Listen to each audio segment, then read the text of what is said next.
Hiya. Well, this is going to be a difficult one, but I'm going to do it. Do you want me to show you where I am? I'm sure you can't wait for me to show you. So this is St James's Park. It seats 52,000. And that top tier on that big stand is where the 3,000 Manchester United fans were today. And those fans, not all stayed until the end, but the vast majority of those who did were singing for Ruben Amorim. And I know a lot of fans will be asking why, but the away fans have been very supportive of the manager, and can argue whether that's a good or bad thing.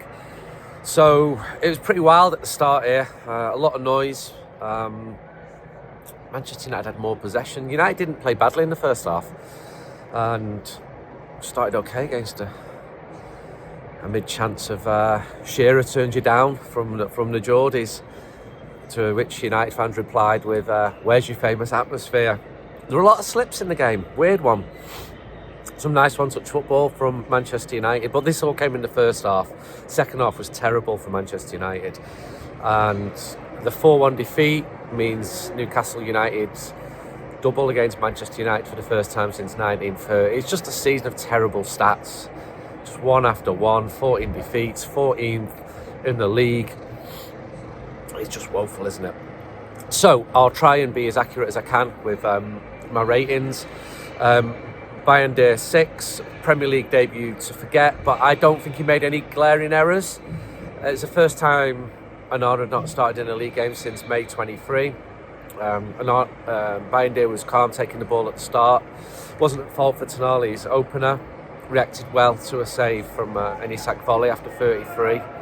But there's a sloppy pass after 57, and a poor ball out led to one of the Newcastle United goals. Harry Mass at 7. I think that's, well, one other player's got a 7. He didn't look out of place at all. He was calm. He stood up to players, tried to be aggressive and bully him. He swung a shot wildly over after 47. And in the words of his manager, I've just come out of the press conference, he did well against a player who's really fast. Well done, Harry. Lindelof 5, centre of the back 3. Sound at the start, but he had to close Barnes down for his second goal and didn't, so he's getting a 5. Mazraoui 5. Like most, he did okay in the first half. He blocked an Isak volley after 39, and he slipped. Again, another player who slipped, which led to the third. Bang, game over. Lenny Yoro 6, booked after 42. I mean, you can shove someone, but you can't push someone over. And that came at a moment when United were quite nervous on free kicks because Newcastle are a big physical side. Another player who can't cover himself in glory for Barnes is second. In the catch set, a couple of the Newcastle United players coming past me now. Delo 5 slipped in a move which led to Ugarte's booking. He did well to hold off Barnes charging forward after 31, and he did really well a few minutes later as he charged forward and assisted the move and the equaliser from Garnacho. Threw himself to the ground when he had a chance after 47 minutes, and then he was poor a minute later when Newcastle went back in front. Manu Ugarte 5. Lucky to get a 5, if I'm honest. He booked in a challenge early on, although he had to make the challenge, but he didn't get the ball. He had a shot on target after 78, but Pope saw it come in.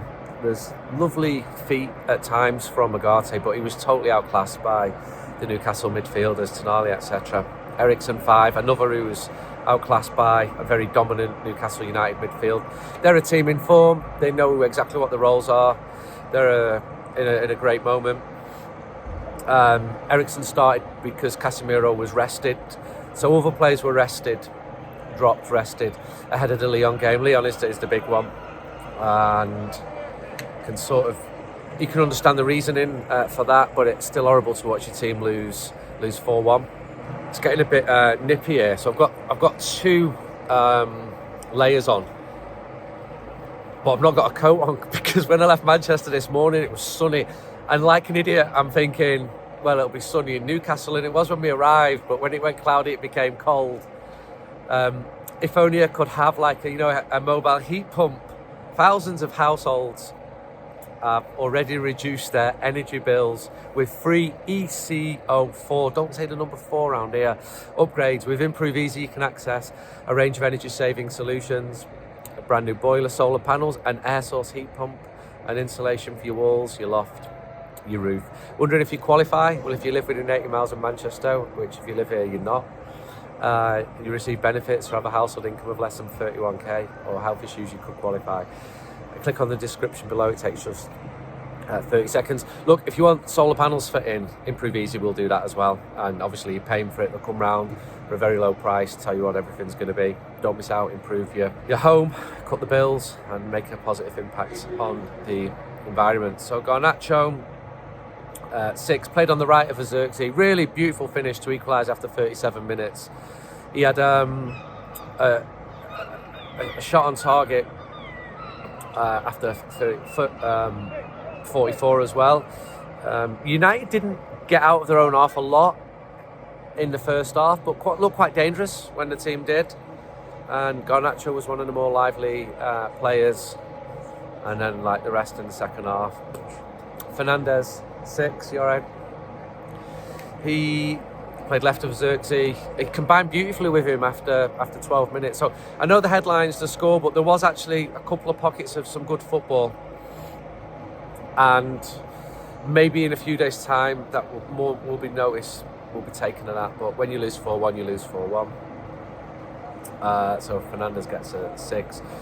Josh Xerxes is the other player who gets a 7. He lost the ball after 4 minutes, which led to Newcastle's first shot on goal. Lovely combination to produce a top save. That was with Bruno after 12. He spun the ball towards Ericsson with the outside of his foot. He's got a lovely touch, Xerxes.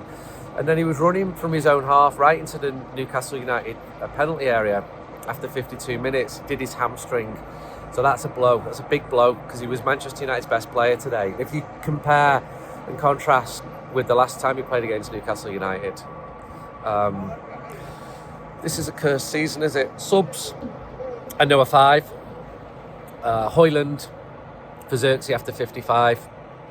Højlund headed a short cross wide. He gets a 5.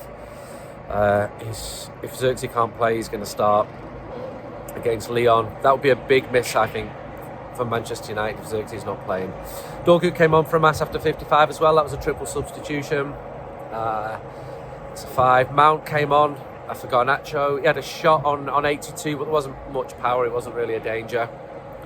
Shaw came on from Mazraoui, so the subs, they're getting 5s. After 77, I saw a stat that Bruno Fernandes has played more games than Luke Shaw, despite joining the club 5 years earlier. They're Manchester United games I'm talking about. Shaw put a good cross in towards Højlund. Mainu came on. Good to see him back for Bruno after 80 minutes. That's the first time we've seen Kobe since Palace at home. He did one nice move down on the right. So I'm going to get off. I'm going to get back to Manchester, record a podcast. It's a bad day. It's about just see Nicky Butt over there doing his TV with David Ginola. Credit, well, United fans were good. It's all about Thursday, and got to just really get behind the team. The atmosphere is excellent in Lyon the other night. It's got to be like that at Old Trafford. I know I say this before big games, but it can make a difference. It really can. And if United don't go through against Lyon, that's just the season. Bang. It's Bilbao or bust. I don't care what anyone else says. And Bilbao will leave us. A win in this competition will see us finishing the season with a smile like last year after a terrible season and terrible results like this result today at St James's Park. Thanks for watching. Until next time, goodbye.